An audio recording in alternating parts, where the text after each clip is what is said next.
आज का हमारा विषय है मॉड्यूल 2 सेशन 1, जिसका नाम है स्वास्थ्य शिक्षा, स्वच्छता और संचारी रोगों के अर्थ और महत्व को समझना। तो आइए आज हम जानेंगे संचारी रोगों के बारे में। संचारी रोग वे रोग होते हैं जो एक व्यक्ति से दूसरे व्यक्ति में किसी माध्यम द्वारा संचारित हो जाते हैं। ये रोग प्रत्यक्ष या अप्रत्यक्ष संपर्क के द्वारा अन्य व्यक्तियों में फैलते रहते हैं। ये रोग अस्वच्छ आदतों के कारण जीवन के लिए घातक संक्रमणीय रोग हो सकते हैं।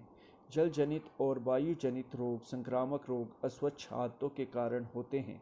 संक्रामक रोगों के कुछ उदाहरण इस प्रकार हैं। HIV एड्स, HIV संक्रमण से एड्स होता है।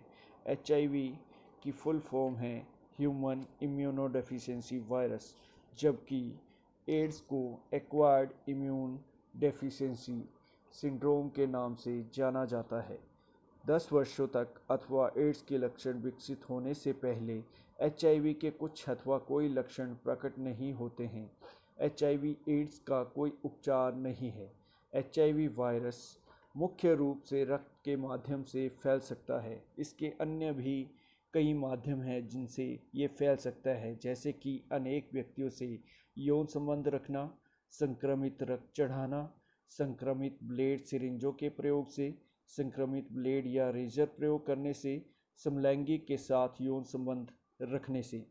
HIV वायरस से सुरक्षा के अनेक उपाय हैं, जैसे कि रक्त लगी हुई किसी भी व्यक्तिगत चीज़ को साझा ना करें, जैसे कि टूथब्रश, रेजर, शेविंग ब्लेड्स, छेदने अथवा टैटू बनाने वाली सुई और काटने अथवा दागने वाले ब्लेड्स को इसमें शामिल किया गया है। तपेदिक ये एक सामान्य रोग है और बहुत से मामलों में ये जानलेवा हो जाता है। ये माइक्रोबैक्टीरियल ट्यूबरकुलोसिस के वायरस स्ट्रेन्स के कारण होता है। ट्यूबरकुलोसिस आमतौर पर फेफड़ों पर हमला करता है, परंतु शरीर के अन्य अंगों को भी ये प्रभावित कर सकता है।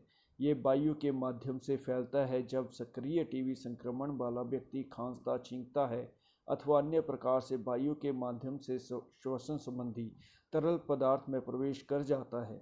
अधिकांश संक्रमण स्पर्शोन्मुख और सुप्त अवस्था में होते हैं, परंतु 10 सुप्त संक्रमणों में से लगभग एक संक्रमण अंततः सक्रिय रोग के रूप में प्रकट होता है। यदि इसका उपचार न किया जाए तो इस संक्रमण से पीड़ित 50% से अधिक लोगों की मौत हो जाती है। रेबीज वायरस से फैलने वाला रोग है। इसे हाइड्रोफोबिया भी कहा जाता है। इससे संक्रमित व्यक्ति पानी से बहुत डरता है। ये रोग केंद्रीय तंत्रिका तंत्र को प्रभावित करता है। रेबीज का कोई उपचार नहीं है और ये सदैव घातक होता है। रेबीज वायरस संक्रमित जानवर की लार के संपर्क में आने पर फैलता है। सामान्यतः काटने से बनने वाले घाव के माध्यम से वायरस का प्रसार होता है, परंतु किसी खरोंच अथवा स्थायी खुले घाव के माध्यम से भी इस रोग का प्रसार होते देखा गया है। टेटनस मस्तिष्क और तंत्रिका तंत्र को प्रभावित करने वाला विष उत्पन्न करने वाले बैक्टीरिया के माध्यम से फैलने वाला ये एक घातक संक्रमण है। विष के प्रभाव से जबड़े की मांसपेशियों के साथ अन्य मांसपेशियों में कठोरता आ जाती है। संक्रमण के कारण मांसपेशियों में गंभीर ऐंठन और सांस लेने में गंभीर समस्या हो सकती है और अंततः ये जानलेवा हो सकता है। सामान्यतः गोबर की खाद और दूषित मृदा में टेटनस बैक्टीरिया सबसे अधिक पाया जाता है, परंतु वास्तव में ये कहीं भी मौजूद हो सकता है। इस बैक्टीरिया से बचने का सबसे बेहतर उपाय है खुले के किसी भी खुले घाव अथवा चोट को हमेशा ढक कर रखें और टेटनस का टीका लगवाएं। प्रतिरक्षी टीकाकरण की खुराक के रूप में ये बच्चों को नियमित रूप से दिया जाता है। आइए अब जानते हैं वायु और जल जनित रोगों के कुछ उदाहरणों के बारे में। मलेरिया एनाफ्लीज मच्छर द्वारा मनुष्य में हस्तांतरित होने वाले परिजीवी के कारण होने वाला मलेरिया एक जानलेवा रक्त संबंधी रोग है। मलेरिया एक निवारक और उपचारात्मक रोग है। पेचिस अथवा रक्त अतिसार, जैसा कि इसे सार्वजनिक रूप से परिभाषित किया जाता है, ये प्रायः विशिष्ट रक्त विषाक्तता के कारण होता है, जिससे जलन होती है और बड़ी आंत में घाव हो जाता है। आमतौर पर यह दूषित जल पीने से होता है। हैजा हैजा रोग के कारण पतले दस्त लग जाते हैं और उल्टियाँ होती हैं। हैजा दस्त चावल के धुंधले पानी की तरह हो सकते हैं। उपचार न होने की स्थिति में निर्जलीकरण, शरीर में जल और लवणों की कमी के कारण कुछ घंटों में ही मौत हो सकती है। हैजा के कीटाणु संक्रमित व्यक्ति के मल पूप में पाए जाते हैं। लोगों के पेय जल अथवा खाद्य पदार्थों में संक्रमित व्यक्ति का मल पूप मिल जाने पर हैजा फैलता है। एक व्यक्ति से दूसरे व्यक्ति में प्रत्यक्ष रूप से हैजा फैलने की संभावना नहीं होती है। पीलिया, इसे कामला भी कहा जाता है। ये रक्तम पित्त वर्णकता की अधिकता के कारण त्वचा और आंखों के सफ़ेद भाग में आने वाले पीलेपन का वर्णन करने के लिए ये शब्द उपयोग किया जाता है। शरीर के तरल पदार्थ भी पीले हो सकते हैं। पीलिया लीवर की कार्य प्रणाली से संबंधित होता है। ये अति आवश्यक है कि स्वच्छ और संतुलित भोजन कर एवं स्वच्छ जल का उपयोग कर इस महत्वपूर्ण अंग को स्वस्थ रखें।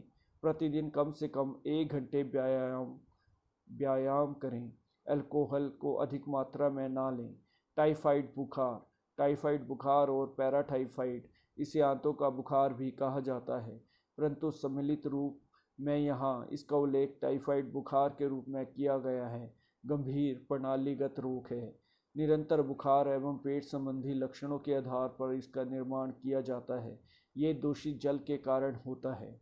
डेंगू बुखार, इसे हड्डी तोड़ बुखार भी कहा जाता है। डेंगू मच्छर जनित संक्रमण है जिसके कारण एक गंभीर फ्लू जैसा रोग हो जाता है। 4 भिन्न भिन्न वायरस हैं जिनके कारण डेंगू बुखार हो सकता है। एक विशेष प्रकार के मच्छर द्वारा इन सभी का प्रसार होता है। डेंगू हल्के से गंभीर रूप में परिवर्तित हो सकता है। डेंगू शॉक सिंड्रोम और डेंगू हेमोरेजिक फीवर DHF इसके सबसे अधिक गंभीर रूप हैं। डेंगू के सबसे अधिक गंभीर स्थिति में पीड़ित रोगियों को सामान्यतः हॉस्पिटल में भर्ती कराने की आवश्यकता होती है। वर्तमान में डेंगू बुखार के लिए कोई भी टीका उपलब्ध नहीं है। इस रोग से बचाव का सबसे बेहतर उपाय है मच्छरों के काटने से बचें। इसके अलावा अन्य और भी कई संक्रामक रोग हैं, परंतु आज के समय में सबसे बड़ा संक्रामक रोग कोविड-19 है, जो कि पूरे विश्व में एक महामारी के रूप में